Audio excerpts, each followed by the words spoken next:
नमस्कार, मैं हूं संजय शर्मा। आप देख रहे हैं 4 PM न्यूज नेटवर्क। तरह तरह के बयान चल रहे हैं कि अब पंजाब सरकार गिर जाएगी। सोशल मीडिया पे भारतीय जनता पार्टी से समर्थित पत्रकार, भाजपा के नेता इस तरह के बयान चला रहे हैं। कुछ ऐसे ही बयान केजरीवाल ने भी दे दिया था लोकसभा चुनाव के समय में कि सरकार अगर बन गई तो मोदी योगी को हटा देंगे। लेकिन भाई लोग अब पंजाब सरकार को हटाना चाहते हैं। पंजाब सरकार को हटाते हटाते खेल हो गया है उत्तर प्रदेश सरकार के साथ। अभय दुबे जी के संग रोड शो करता हूँ। मैंने विस्तार से बातचीत करी है कि कुंभ की अव्यवस्थाएं इतनी बढ़ गई हैं कि कमान जेपी नड्डा को अपने हाथ में लेनी पड़ गई है। और ये बीजेपी के छोटे से लेकर बड़े कार्यकर्ता भौचक्के हैं कि आखिर जेपी नड्डा ने क्या स्वीकार कर लिया कि योगी आदित्यनाथ सरकार फेल हो गई है। योगी आदित्यनाथ सरकार की मशीनरी कुंभ मैनेज नहीं कर पा रही है। जेपी नड्डा का बीच में दखल देने का मतलब क्या है। ये सारी बातें मैंने अभय दुबे जी से करी और पूछा कि इंडिया गठबंधन का भविष्य क्या है, ममता बनर्जी के तीखे तेवरों की बात क्या है। और शानदार बातचीत है, पूरी बातचीत सुनिएगा अभय दुबे जी की। उससे पहले चैनल को सब्सक्राइब करना और ज्वाइन करना ना भूलें। चलते हैं अभय जी के पास। 4 PM न्यूज नेटवर्क में बहुत बहुत स्वागत है अभय दुबे जी आपका। एक शेर था, जी। उसकी की लाइनें ऐसी थी, हो सकता है मैं कुछ गलती कर रहा हूँ कि दीवार क्या गिरी मेरे कच्चे मकान की, लोगों ने मेरे सहन से रास्ते बना लिए। अरविंद केजरीवाल हारे क्या, लोग पंजाब सरकार गिराने में भी लग गए। चर्चा चलने लगी कि अब भाई पंजाब सरकार नहीं बच पाएगी। केजरीवाल ने सारे विधायकों को बुला लिया और बीजेपी के नेता भी कह रहे हैं कि अब केजरीवाल पंजाब के मुख्यमंत्री बनना चाहते हैं, मान को कमजोर करना चाहते हैं। जो दांव केजरीवाल ने खेला था, मुझे याद है कि जब वो जेल से बाहर निकल के आए थे उसके बाद मैंने उनका इंटरव्यू किया था, तो उन्होंने कहा था कि मोदी योगी को हटाना चाहते हैं। उस चुनाव से बड़ी सरगर्मियां, इस बयान से बड़ी सरगर्मियां फैल गई थी कि ऐसा क्यों कह रहे हैं।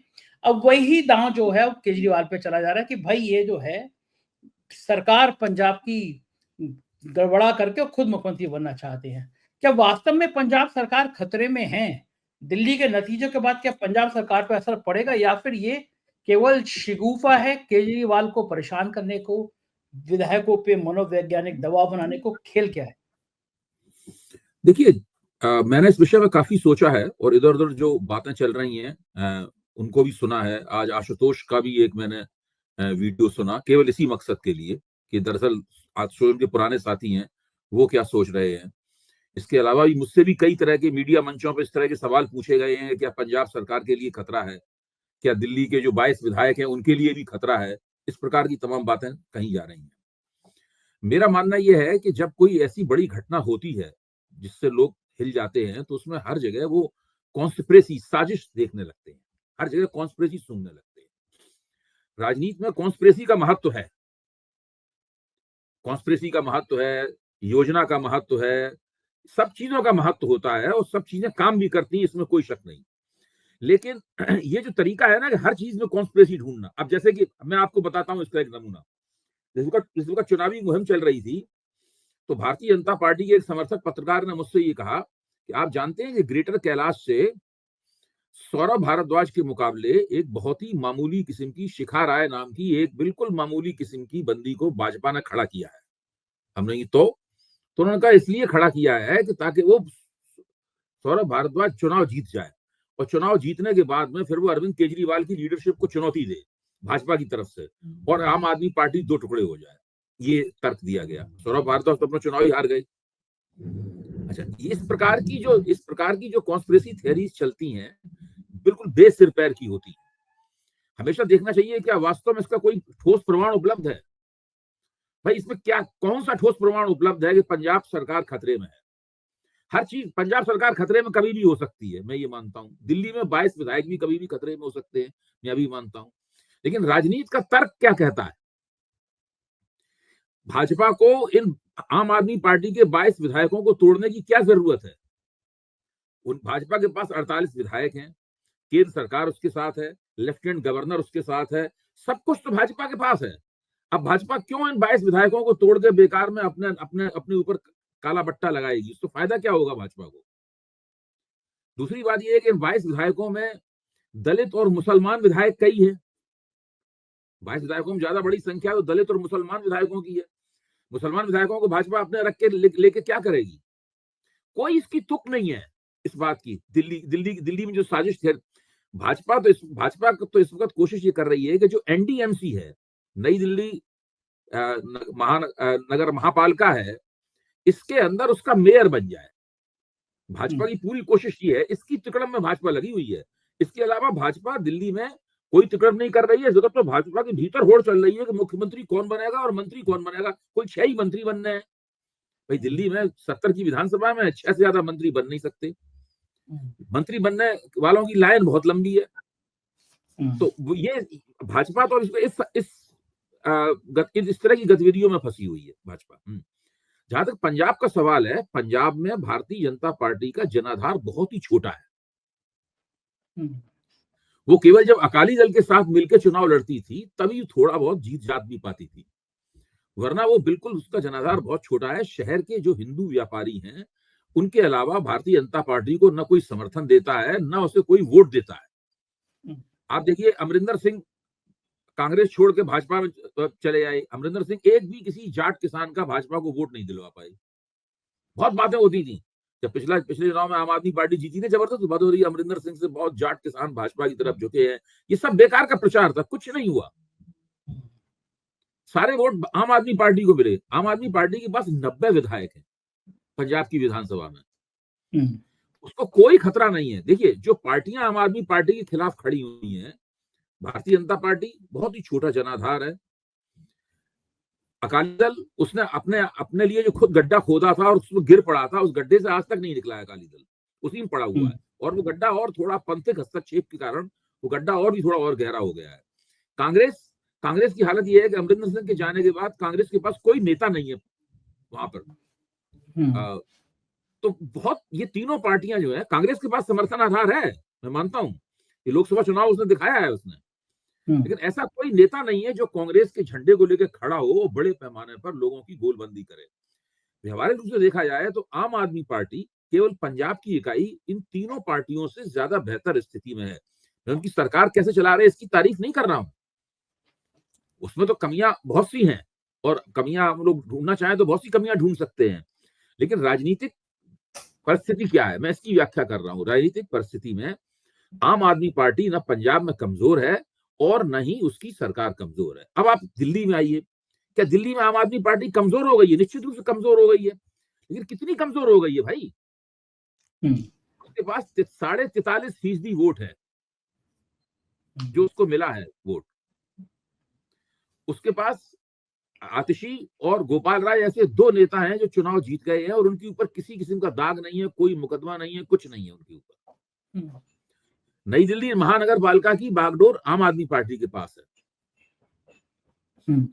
ऐसी स्थिति में ये हो सकता है कि अभी भारतीय जनता पार्टी, आज सीबीआई का बयान भी अखबारों में आया है, भारतीय जनता पार्टी मनीष सिसोदिया और अरविंद केजरीवाल को दोबारा जेल भेजने की कोशिश करे। उसके लिए मुकदमा चलाना पड़ेगा, वो लोग जमानत पे छूटे हुए हैं। मुकदमों में अगर उनका अपराध साबित हो जाएगा तो वो जेल जाएंगे, वरना छूट भी सकते हैं उन मुकदमों में। कोई गारंटी थोड़ी ना कैसा होगा, मुझे तो लगता है छूट जाएंगे। जो जिस तरह का मामला है, इनके पास सबूत नहीं है उस तरह के। तो स्थिति ये है, मुझे नहीं लगता। देखिए, अभी सब लोग सोच रहे हैं आम आदमी पार्टी का भविष्य अंधकार में है, सब कुछ तबाह बर्बाद हो गया है, अब कुछ नहीं बचा, अरविंद केजरीवाल अपना सब कुछ हार गए हैं। ये सब तो बहुत सी पार्टियों के साथ होता है। आम आदमी पार्टी चूंकि नई पार्टी है, इसलिए ज्यादा खतरा उसके लिए लगता है, मैं इससे इनकार नहीं कर रहा हूं। लेकिन जब मैं सब तरह की राजनीतिक शक्तियों का आकलन करता हूं तो मुझे नहीं लगता है कि इस सेटबैक से, ये जो झटका लगा हुआ है, इस झटके से उबरने में आम आदमी पार्टी को कोई बहुत ज्यादा मुश्किल होगी। देखिए, अभी मैंने योगेंद्र यादव का एक वीडियो सुना, मैं पूरा वीडियो आपको सुना भी सकता हूं, मुश्किल से एक आध मिनट का है योगेंद्र यादव का वीडियो। योगेंद्र यादव अरविंद केजरीवाल के पुराने साथी हैं, दोनों में बड़ा जबरदस्त झगड़ा हुआ। वो प्रशांत भूषण के साथ में आम आदमी पार्टी से निकल आए और एक दूसरे के लिए उन दोनों ने जितना झगड़ा होने पर बातें कही जाती सब कही। योगेंद्र यादव ने क्या कहा है? योगेंद्र यादव ने ये कहा है कि अरविंद केजरीवाल अगर अपने गिरेबान में मुंह डालकर देखें और अपनी गलतियों को समझ लें, तो वो दोबारा बाउंस बैक कर सकते हैं, दोबारा वापसी कर सकते हैं। फिर उन्होंने कहा कि वो बहुत समझदार आदमी है। योगेंद्र यादव कहना है वो बहुत समझदार आदमी है, उनमें वो बहुत प्रोएक्टिव आदमी है। मुझे यकीन है कि 3-4 दिन में जरूर वो कुछ ऐसा काम करेंगे जिससे उनकी वापसी दिखेगी। ये योगेंद्र यादव ने अपने वीडियो में कहा है। उन्होंने ऐसा कोई अंदेशा नहीं व्यक्त किया कि साहब पंजाब सरकार भी खतरे में है, ये 22 विधायक भी खतरे में है, सब कुछ खतरे में है। ऐसा नहीं होता है। जिस तरह की ये बातें चल रही हैं मीडिया के दायरे में, इस तरह की बातें नहीं होती हैं कुछ भी।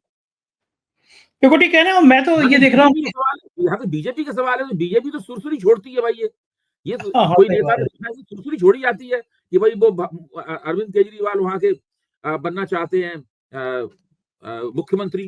ये हुँ, गौरव, जब काउंटिंग हो रही थी और आम आदमी पार्टी नीचे जा रही थी, लगभग तय हो गया था आम आदमी पार्टी हार गई है, तब गौरव भाटिया ने आज तक के ऊपर ये कहा था कि मैं इस वक्त थोड़ा सा मजाक करना चाहता हूँ। हुँ। मजाक में उन्होंने यही कहा था कि भाई 6-6 महीने का अरविंद केजरीवाल में और भगवंत मान में हो जाएगा कि 6 महीने भगवंत मान रहा करेंगे मुख्यमंत्री पंजाब के, और 6 महीने अरविंद केजरीवाल रहा करेंगे।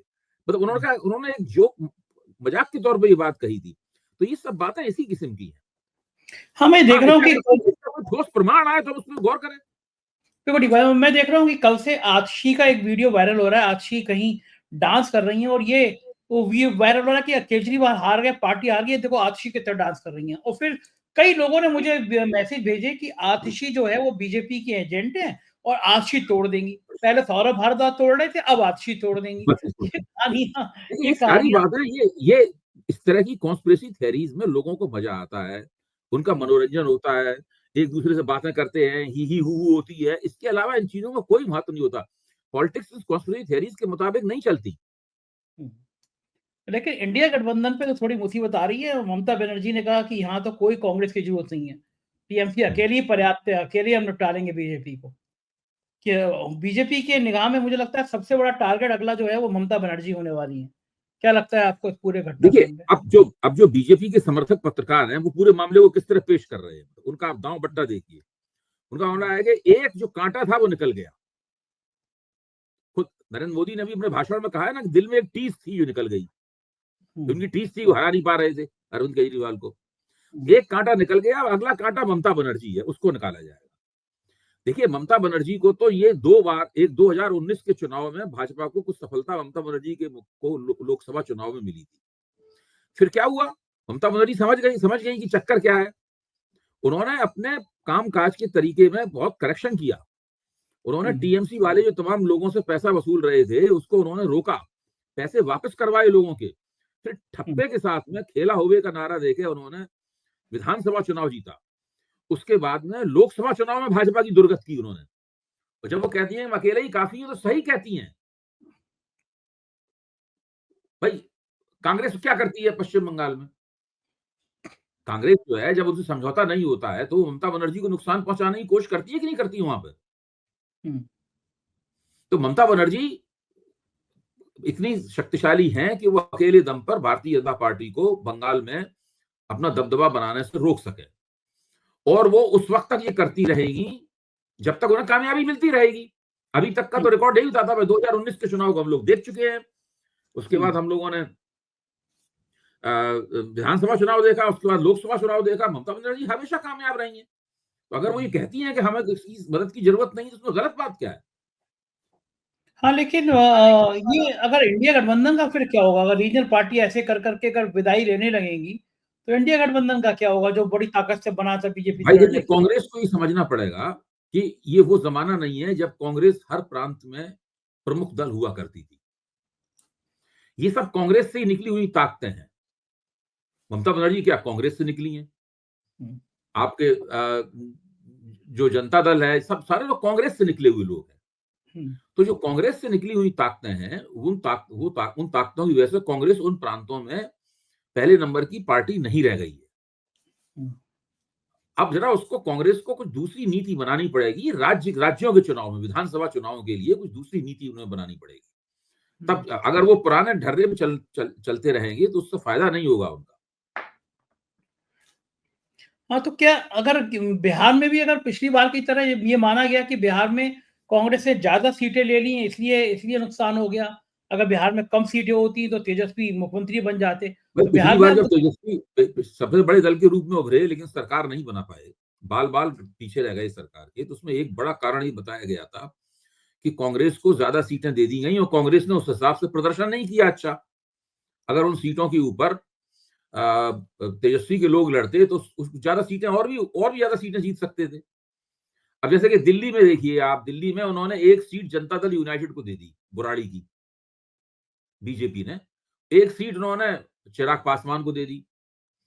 दोनों उम्मीदवार इनके बहुत बुरी तरह हारे, जनता दल यूनाइटेड के और चिराग पासवान के उम्मीदवार बुरी तरीके से हार गए। तो अब बीजेपी में चर्चा ये है कि ये सीट देनी नहीं चाहिए थी इनको, वरना हमारे दो एमएलए और बन जाते।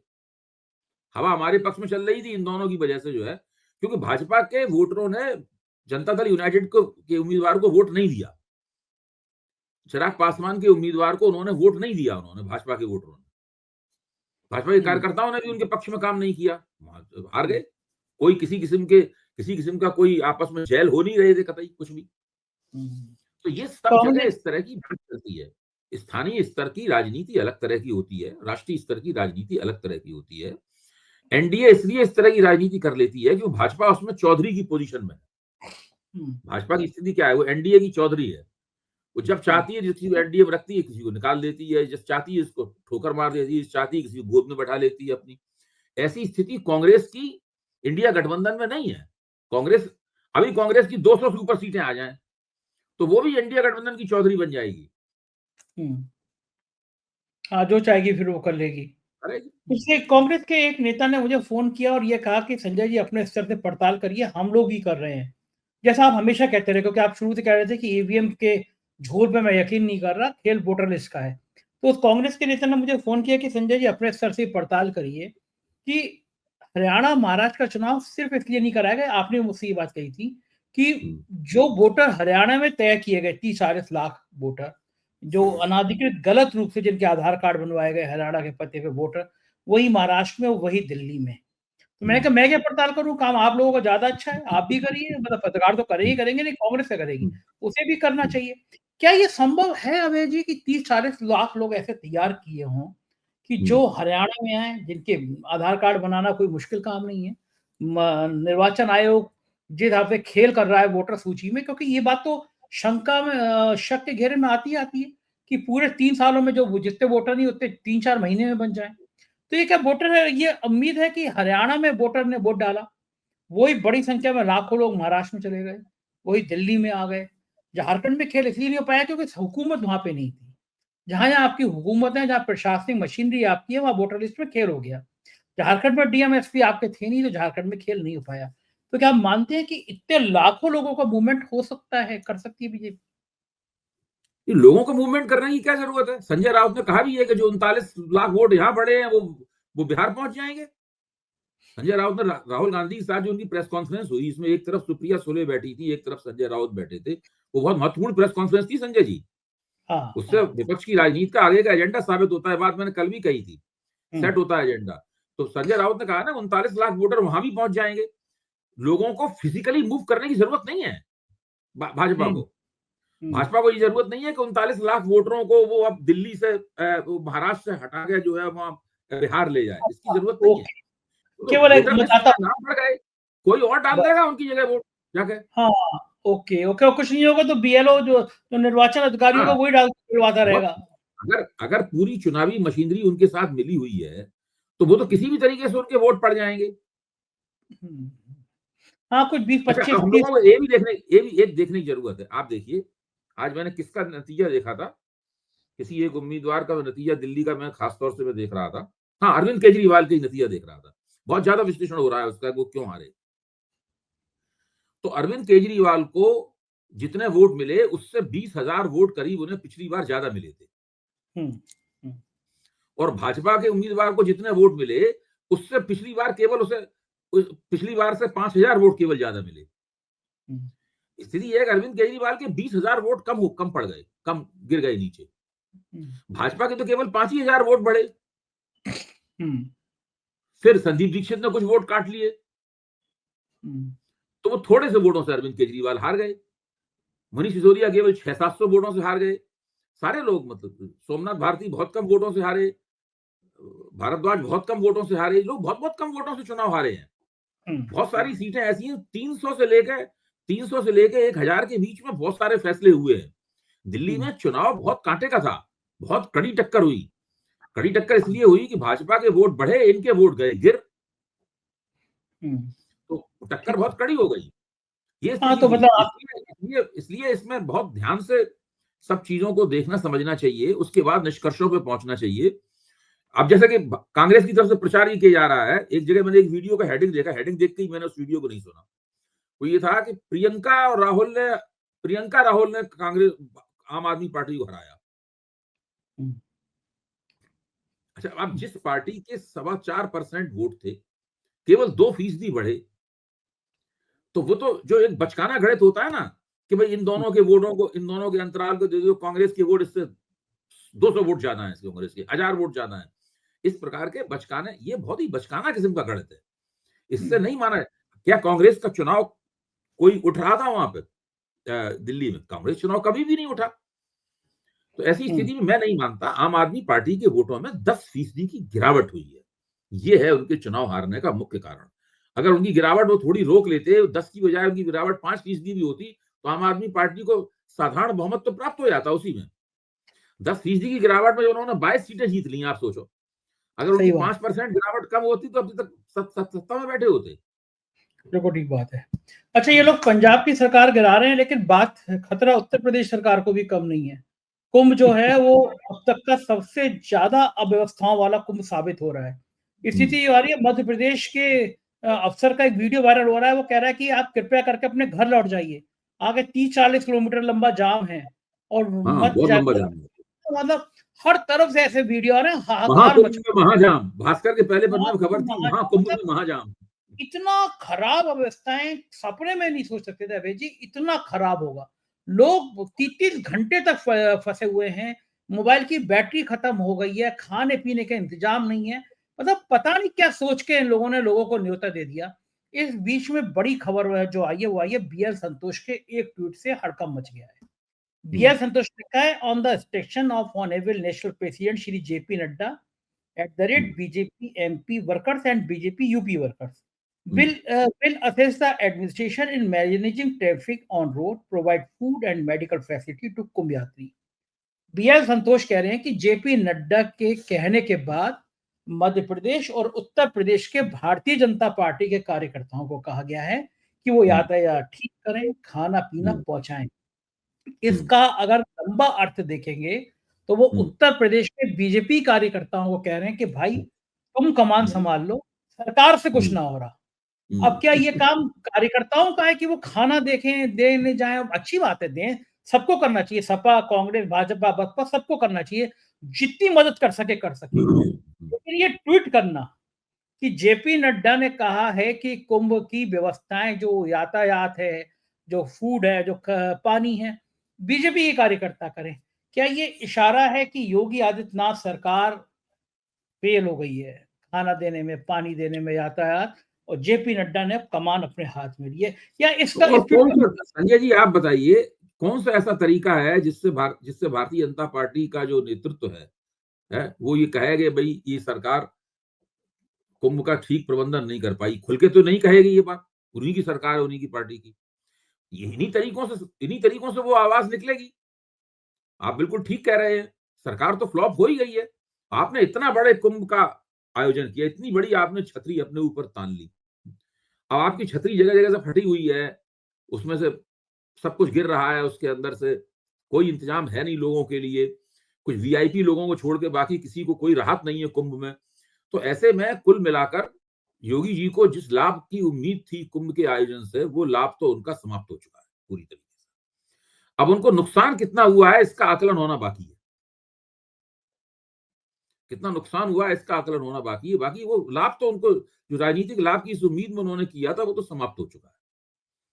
वो तो आग जो लगी जगह-जगह, भगदड़ मची 2-3 जगह, इसमें लोग मारे गए, सब खत्म हो चुका है ये। अब फिर उसके बाद ये जाम है, इसमें भी पता नहीं क्या-क्या दुर्घटनाएँ हो रही हों, क्या-क्या चीज़ें हम लोगों को रिपोर्ट नहीं की जा रही हैं, कुछ पता नहीं।